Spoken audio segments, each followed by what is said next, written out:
this is advice on how to explore your dreams. It's connected with lucid dreaming,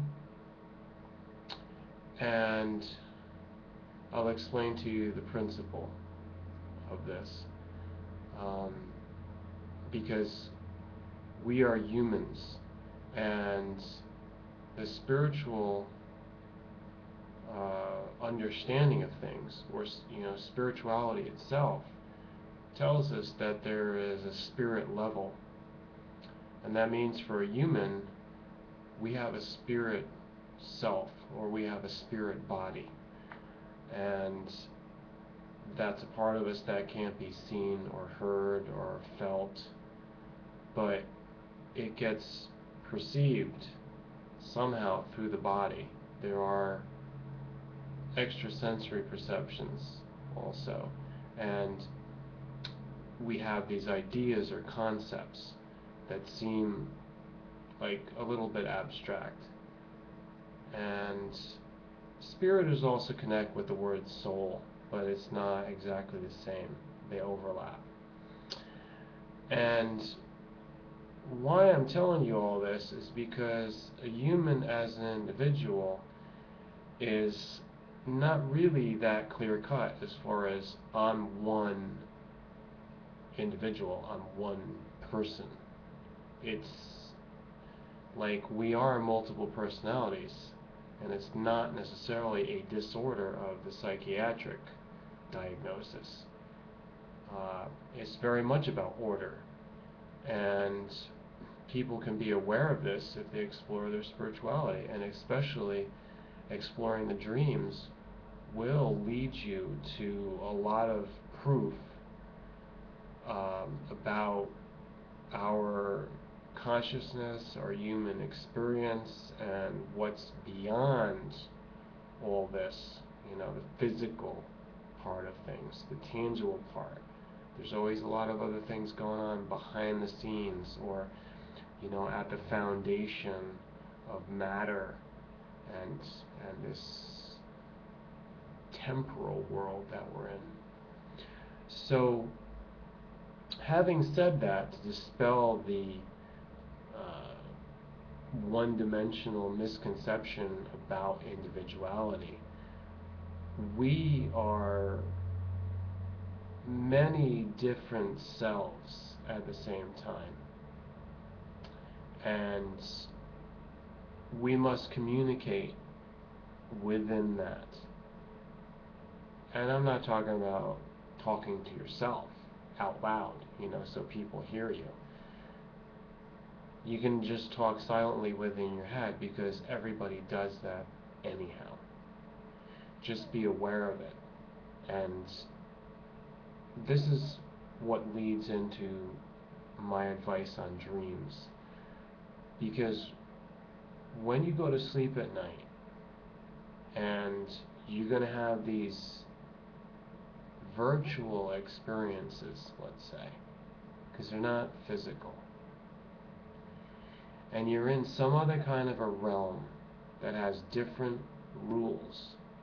In fact, the rules may be very flexible, because people have these very strange,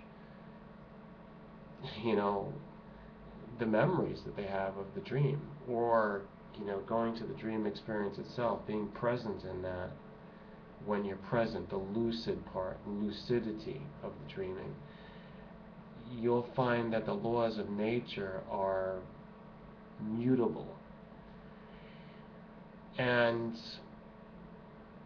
what we can do as a way to explore this and to gain is by, number one, trust in yourself, and that when you look at life and you face an issue or you want to solve a problem, you must formulate a question or a request, and you're going to be asking your dream self, which is a part of your spirit or your soul, and you're asking the dream self in your subconscious the question. You're requesting to get an answer, and it will be given to you in the dream. And often it's going to have the dream symbolism so that it can't be understood immediately. You have to memorize it when you wake up, and then you can work on interpreting it. And sometimes you'll have to have multiple dreams so that you can figure out the key to the symbolic code of your dreams. Now, I don't know if there's a universal code. I haven't really found one, and it's possible that there's some things that are universal in the dreams, but I think that it is very personal, depending on somebody's experiences and the level that they have of their development. So this is what you can do. Focus on an issue and something that's very much of concern in your life, something that you're passionate about, and then ask yourself for it to be answered. You want more understanding from your dream.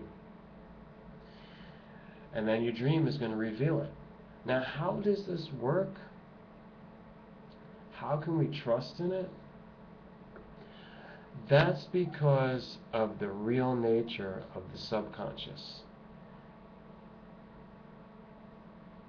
And that's a subject for an entire new video, which we're not going to get into right now because it requires a lot of information that you have to study from your own dreams before you can understand the relation between the conscious and the subconscious. So this is how we do it. You actually just jump right in. You've got to be able to have your dreams, really embrace them, and as you wake up, you need to be able to record them. A tape recorder, or use your computer to record it, the microphone, or the more traditional way is just to write it down in a notebook, or you can even keep a dream diary. It's up to you. I really like the idea of going to paper and taking the time to write these things out, and it's easier to access it. Besides which, it doesn't require electricity. Thanks for listening. Make all your comments. Send this to all your friends. Favorite it in a playlist and thumbs up. Make sure you subscribe.